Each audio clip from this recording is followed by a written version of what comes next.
Okay, drugs naman po. Big issue ito sa Manila. From President Duterte. Ang sabi niya, I feel so bad about all of these things kasi nalaman ko paano ko makontrol in 3 to 6 months ang mga generals na police nandyan. Tapos yung mga Bureau of Customs na inaasahan ko, PI nasa droga. How will I succeed? Nasa droga. Alam ko na nagkamali talaga ako. Now, magtanong kayo, ang Pilipinas, are we or are we not a narco country? Sabi ng Presidente, yes we are. Sabi ko, tama yung silang mga kritiko ko.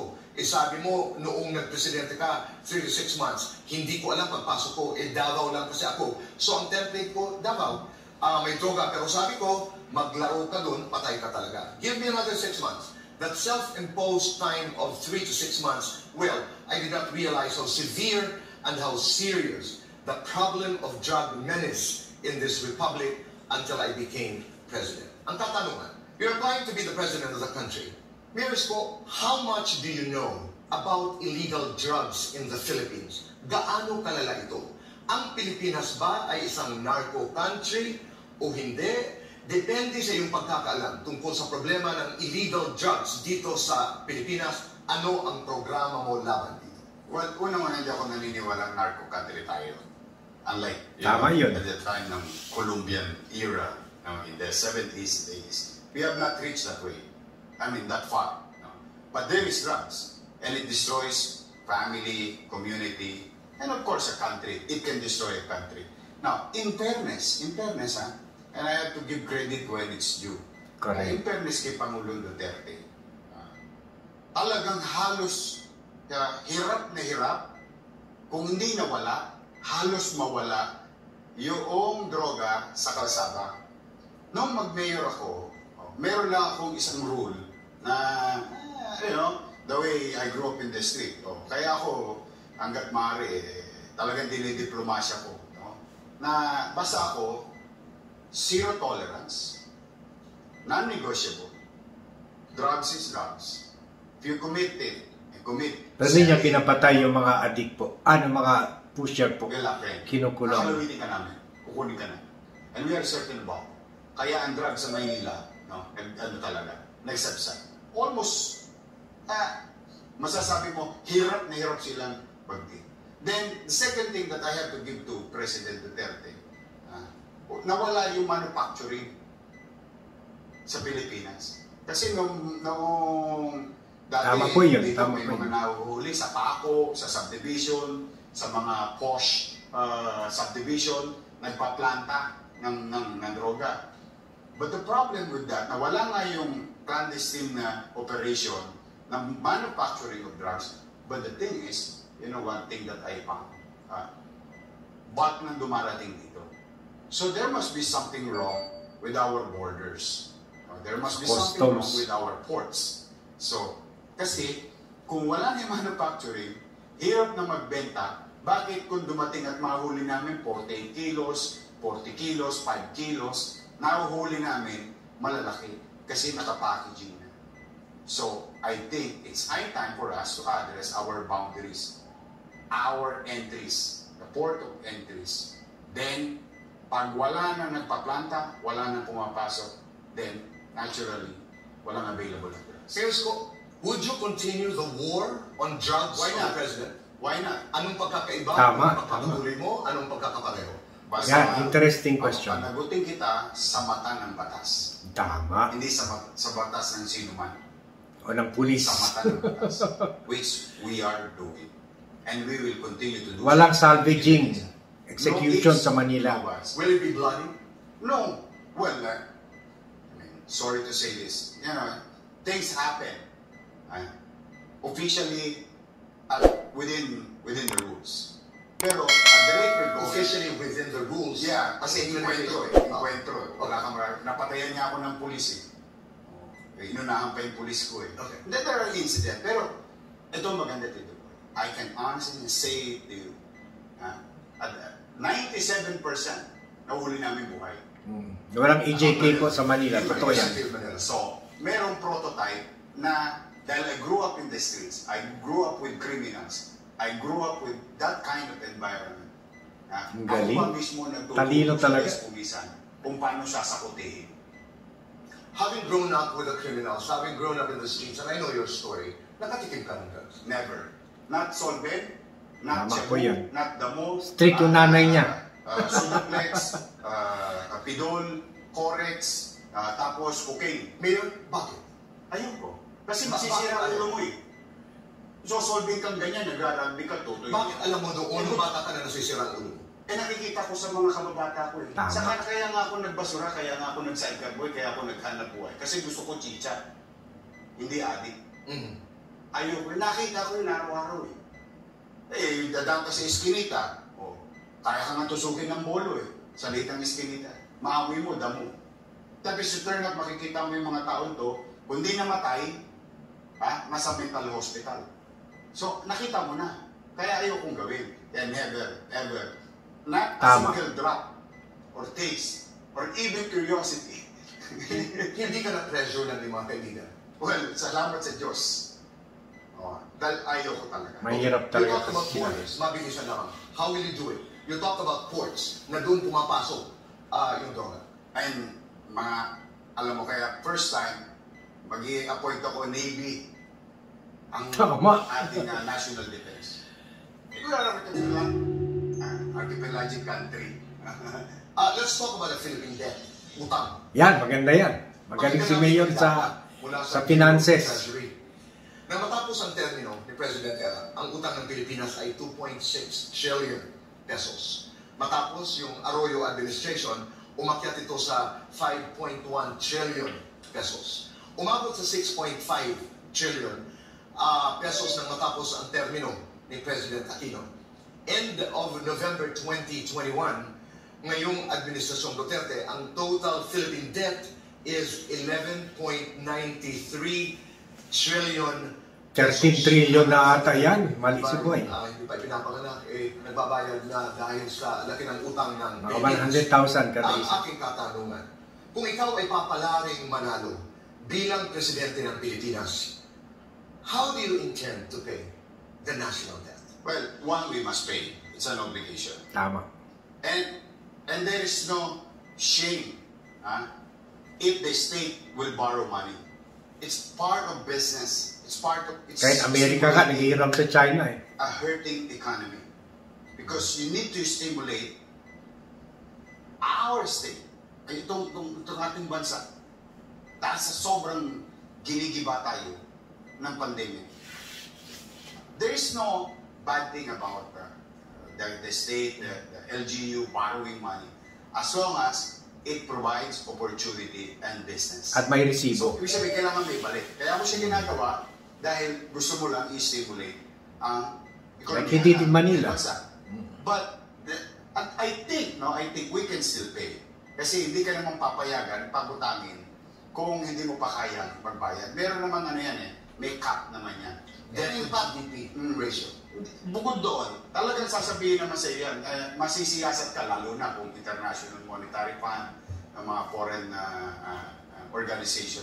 In fact, ang pinakamalaking may utang sa buong mundo is Estados Unidos. Tama, sa China They pa. continue to have a good economy. I think ilang $1 trillion na yung utang nila. But they manage. And that's how you do it as a state. No? Now, paano natin mababayaran? Marami tayong asset na it became liability. Tama. Marami tayong asset. For example, may mga lupang tinatanganan ng gobyerno pero nakatiwang mo. These are assets that non-performing can be disposed of, then create source of income to offset whatever debt servicing that we can do. So that we can lessen the debt servicing in our GAA or General Appropriation Act, then we can create more development and investment to our GAA, from our GAA. Okay. We must pay is a very good point. We have to. There was a point, I think, when we were allocating 20% of the national budget for debt management. Debt ni Marcos po. Ay base sa aming 27 we are a good debtor. Kaya tayo billion dollars. Debt ni Marcos. I think we have a good credit. We were paying it for 30 years. Despite of the situation. Yeah, yung sinabi ko lang na debt to GDP ay nalaman din natin na medyo sagad na tayo doon at 60%. Medyo wala na masyadong elbow room dahil nga sa pandemya. And that's why yung kanina mga sagot ko sa iyo, we need to encourage foreign direct investment. Correct. For us to be competitive, we have to cut some corners in terms of laws to generate and attract. Kailangan natin talaga. Kailangan natin FDI. ibalik yung Investments ng pagpupuhunan sa bansa ng banya. At paano yan ginagawa? Ay, well, we have to be competitive. In terms of, like, for example, ito specific. Yung kuryente natin, napakamahal. That's why I made a commitment to the general public. I'll cut it into 50% in taxes so that we can be more competitive. So there are so many things. Then perception. It is very important. Are we certain about our rules? Are we predictable? These are the things that investors may ask. Whether domestic or foreign. Walang palakasan po. Pare-pareho, hindi pareho ngayon. Kung Chinese, may pabor. Kung Amerikano, kikikilan. Ito lamang yung mga sinasabi mga assets na hindi nagagamit na pwede namang ito'y ibenta sa, you're talking about Filipino businessmen na maaaring makagamit ito sa mga lugar na yun. Pagkasitaan ng gobyerno. Exactly. For example, let's just say, hypothetical. Okay. Hypothetical.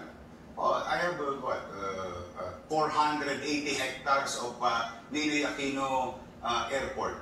Then I have, I'm creating a new airport in Bulacan. And I have an airport, big airport in Clark. Then I'm building North Trail, the Tutuban. That is excessive. Huh? That is excessive. Hindi. Underutilization Correct. or Hindi nagagamit. maximizing opportunity for our country to grow. May utang ako, may asset ako, underperforming, non-performing. But is that good to have so many airports? No, it's not good. That's what I was trying to say. It's not good. That's excessive. Yeah, so, tingnan mo ngayon yung efficiency. Ito na pumapasok na yung administrative management ng isang tao. On what is efficient and what is productive. How to define these things? Well, siguro sa experience ng isang administrador. Okay, handa ka. I've been in government for 23 years. From local to national, then local. Let's talk about Mayor Isko, the West Philippine Sea. Yan, magandang issue rin yan. Dito, dahil pinag-usapan ng West Philippine Very Sea, strong pinag-usapan statement natin siya dyan. Please. Ang Scarborough Shoal, ang bahagi ng Spratly Islands. Specifically, the Kalayaan Island Group. Itong mga lugar na ito ay inaangkin ng China. Sabi ng China, amin ito. Sa Subi, ang tawag natin Zamora Reef. At Mischief, ang tawag naman natin ay Panganiban Reef at iba pa. Nagtayo na dito ang China ng mga hangars, underground storage, missile shelters, radar arrays, and other facilities. Noong July 12, 2016, naglabas ng desisyon ang Permanent Court of Arbitration, PCA, pabor sa Pilipinas sa issue sa West Philippine Sea. Sabi ng Korte, atin sa Pilipinas ang West Philippine Sea. Pero patuloy pa rin na inaangkin ito ng China. Tuloy din tayo sa pagfa-file ng mga diplomatic protests. As of December 2021, we have filed about 241 diplomatic protests. Sinasagot naman tayo ng China. 152 responses mula sa China. Ang aking tanong, as President of the Philippines, you are also the chief architect of foreign policy. Exactly. If all diplomatic efforts fail, bilang Presidente, do you think the Philippines is strong enough and prepared to fight a defensive war against China to protect our territorial sovereignty? Militarily, no. Tama. We know that already. But I do believe in a civilized world, in a civilized time, we are guided by law and order. Tama! Ang galing! That's why we are participants Yes. of international organizations like United UNCLOS. Nations. And in this case, the law of the sea. The court in Hague decided in our case. It's ours. No question. Historically, it's ours. Under the 17, the Velarde map, no? The 1737 map, I don't know the specific year, it's ours. Then technically, it's ours. We are a signatory. Other countries are signatories in that. Then those countries that are signatories in the law of the sea, then must come together and help us. Tama. Because the sauce for the gander is the sauce for the goose. Magtulungan. Pag kailangan tayo hinihingan. Correct. Tukbin natin ang ating tungkulin sa mga pinirmahan nating kontrata, pinirmahan nating mga bill. They should come. Now, internally, then that's why I will appoint National Defense for the first time in history, if I'm not mistaken, first time, ang chief ko ay Navy. Why? Because we are an archipelagic country. Correct. Oh. And a good thing for us, there's no disturbance in the eastern board. But the western board, from Aparri to Holo, there is challenges there. Smuggling and the West Philippine Sea. Now, I'll try to be sensible with China. We will be fearless in dealing with West Philippine Sea. We are. At the same time, we will be fair in terms of trade with other countries that includes China. We must coexist in economic relationship. But we will always be loyal to the Filipino people. And that is what I'm gonna do. Kung ano nakuha mo, diyan ka muna, Brad. Huwag ka muna magpalaki. Baka naman magkasubuan tayo. But historically, we were occupied by superpowers. We excelled. Tama. Nanaig tayo. But point blank, militarily, we cannot go now. But other countries, strong nations, militarily, meron tayong partnerships. Correct. Oh. Meron tayong relationships. Meron tayong agreements sa kanila. They should come and help us.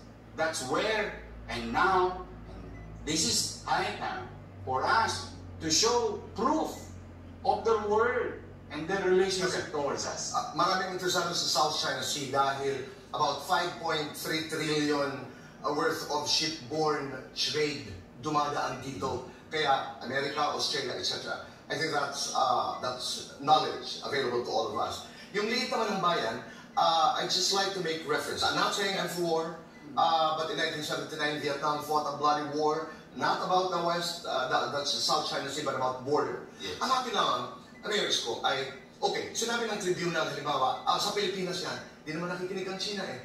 Inimbitahan to be part of the arbitration, tinanggihan naman nila because the complaint is infirm, the allegations are not true, at saka hindi daw in-exhaust yung bilateral talks with China. Yun ang dahilan ng China. So, as we talk, sinasabi pa rin ng China, amin yun.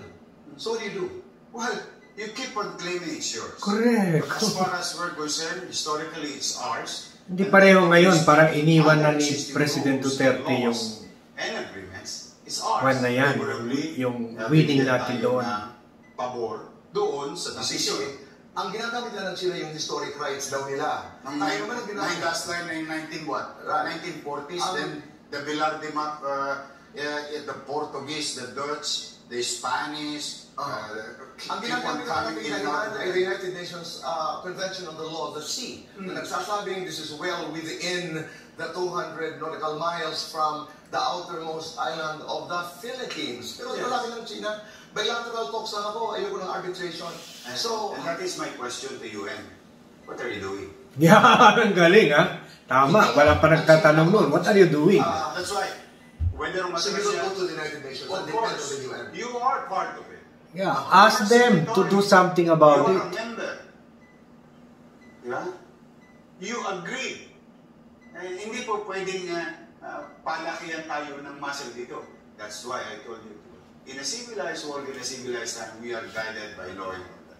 But for now, my interest is makapangisda ang Pilipino ron. Correct. And I guarantee you that. Kahit nandoon sila, makakapangisda ang bawat Pilipino. Mapangisda mo na. I guarantee to every Filipino. Yun, galing. Let's talk about presidential qualifications. Okay. Am I qualified? Applying to be president of the Republic of the Philippines, napaka-complex. It's a gargantuan job. Una, the president is the head of government, is the chief architect of the foreign policy. Magandang question po ito about their qualification for the presidency, the biggest, highest seat in the country. confers the national So, artist award, maganda itong kwan. manages disasters and pandemics, Marami na finds talaga jaguars, pasakali head si of Boy. his Parang urban nagpapakita na talaga ng has galing. power over aliens, has power of eminent domain, practices Given naman yan supervision, Straight to the overlook point, Boy. and pardons convicts among many others. Pakinggan natin yung anong kwan. Sige, ito na question. The job of a president is. Samantala, sa ating saligang batas, specifically Article 7, Section 2 of the 1987 Constitution, ang qualifications para maging isang presidente ay ang mga sumusunod. Natural-born Filipino, registered voter, must be able to read and write, 40 years of age at the day of the election, and must have resided in the Philippines 10 years before the election is held. Kung ika'y papalarin maging presidente ng Pilipinas, sa iyong palagay ba'y napapanahunan para amyendahan ang provision na ito ng saligang batas o hindi? Bakit? Hindi naman. Marami nang dapat baguhin sa ating Constitution. No? But these are the things that hindi naman kailangan masyadong pagtuunan ng pansin. Correct. Simply because at the end of the day, it is the people. It is in a democracy. Hindi priority yan. COVID ang priority. High school finish, o may doctorate sa Oxford, o they can choose. Yan ang O peking titulo sa Oxford.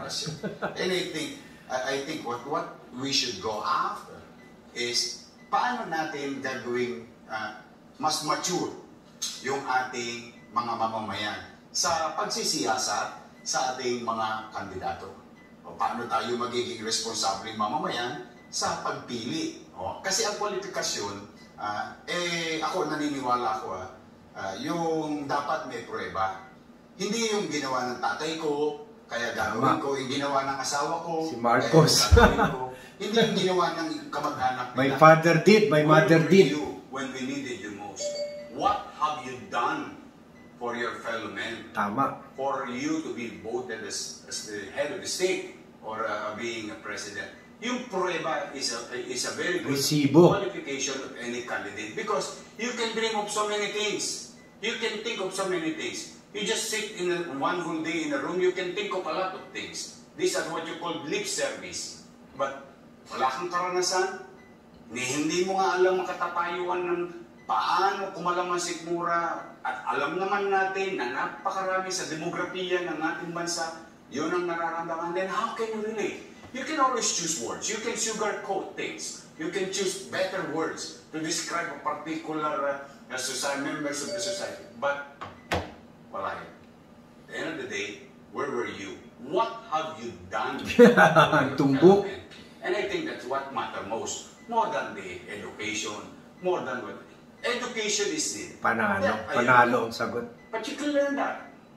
Tito Boy, high school finish ako when I entered into government service. And I saw that, nakita ko yung kahalagan ng edukasyon. Pero hindi lahat doon nagsisimula.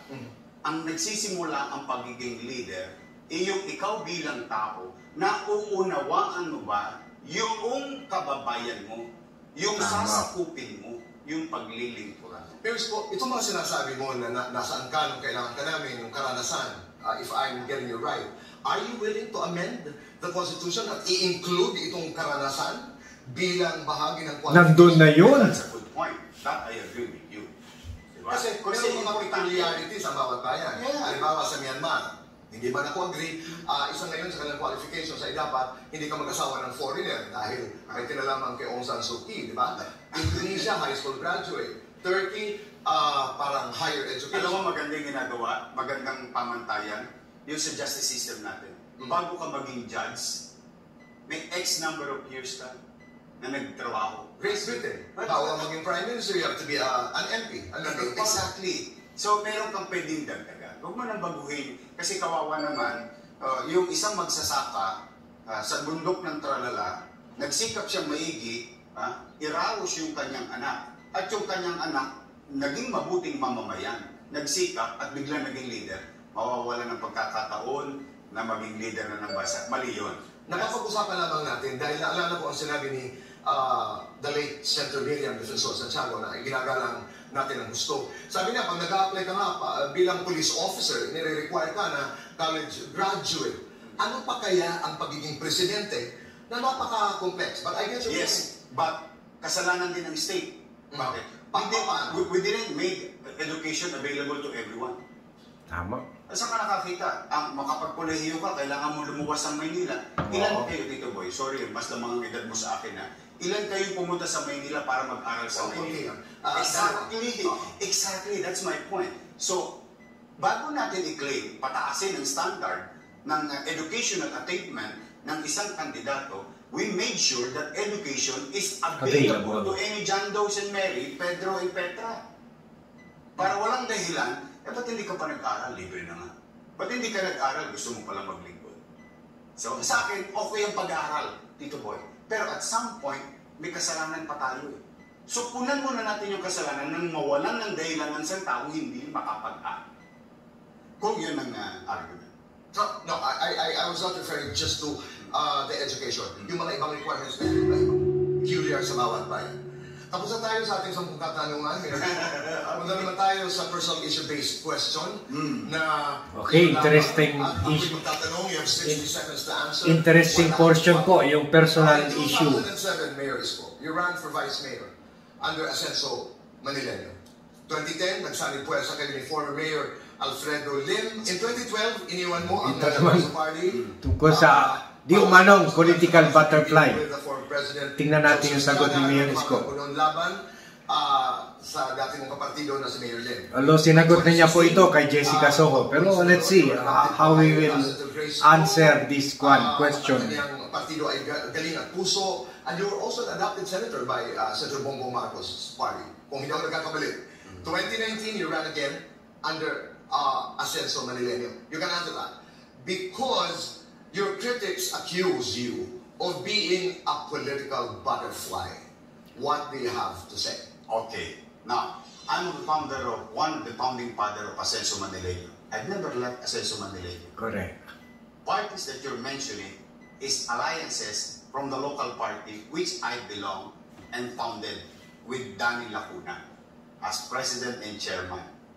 Never kaming nawalang Ascenso Manileño. In fact, ngayon, Tito Boy, isa sa pinakamalaking partido, 80% ng local party is Ascenso Manileño. We started with 6. Started in 2007 when we created it. It's now 2022, so that's about 15 years na.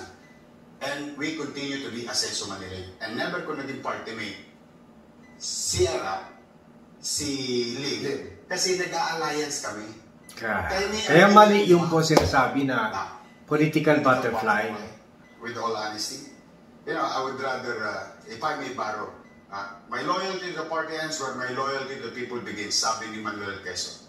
Yun ang akin. Ang loyalty ko sa no matter what.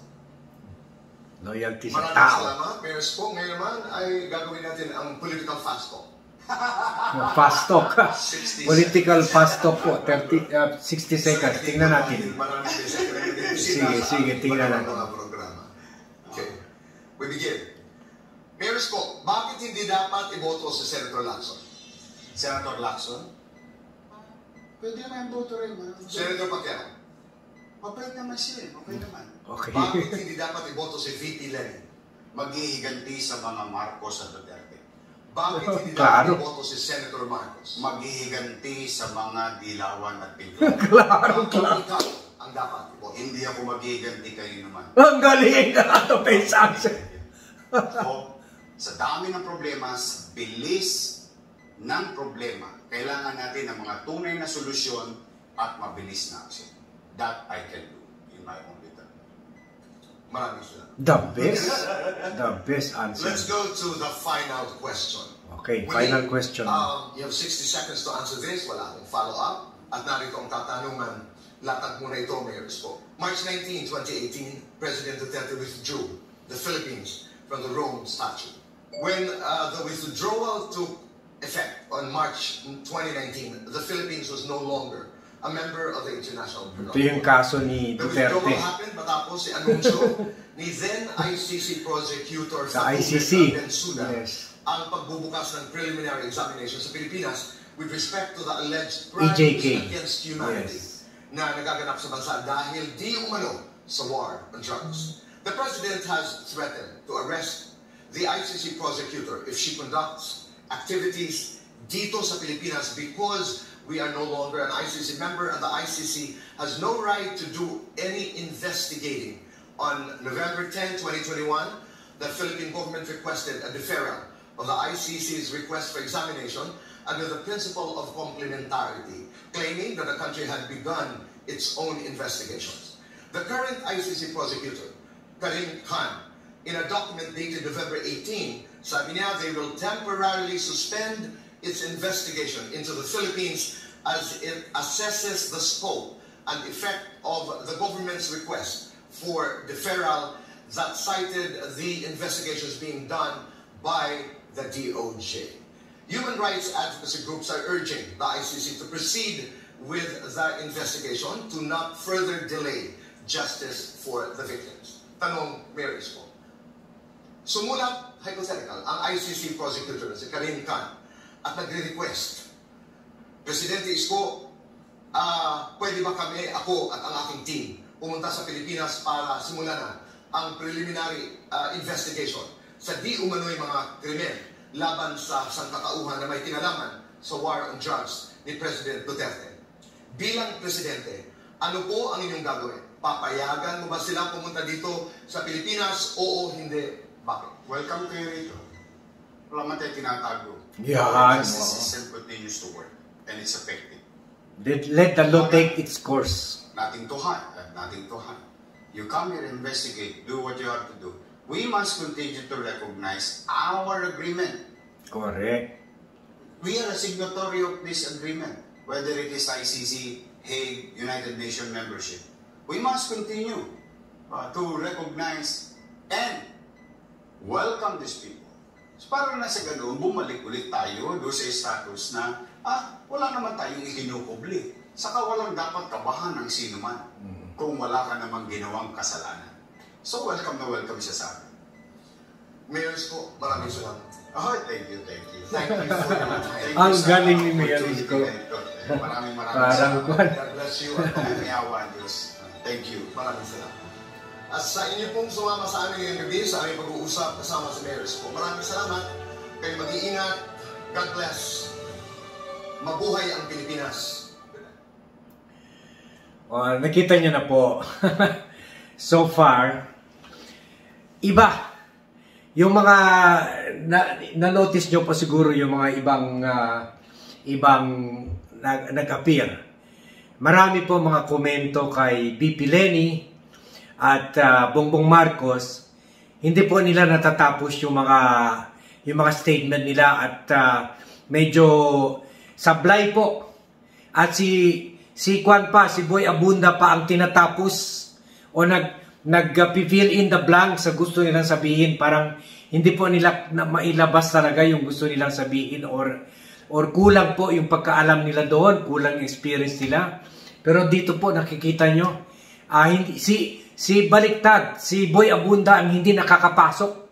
Dahil ang tuloy-tuloy po yung idea ni Mayor Isko, he is saying it with confidence, he is saying it with conviction.